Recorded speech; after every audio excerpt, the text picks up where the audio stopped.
नमस्कार मित्रांनो आणि सगळ्यात पहिले तर आय एम एक्स्ट्रीमली सॉरी कारण आज मी पुन्हा एकदा एका निगेटिव्ह कमेंटवरती बोलणार आहे. खरं तर बोलणार नव्हतं पण राहत नाही म्हणून बोलतोय.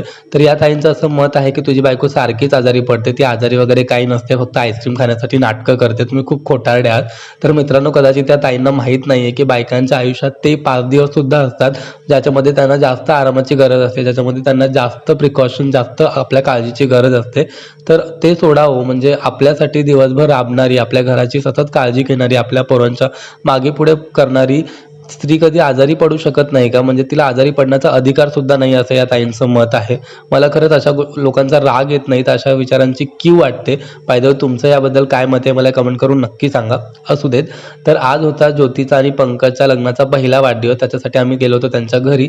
छोटंसं सेलिब्रेशन होतं, पण ते आपल्या माणसांबरोबर होतं, त्याच्यामुळे खूप छान वाटलं. त्याच्यानंतर त्यांना गिफ्ट दिले आणि मस्तपैकी डिनर एन्जॉय केला. आजचा दिवस इथे संपला. आता भेटूया उद्या. Bye bye.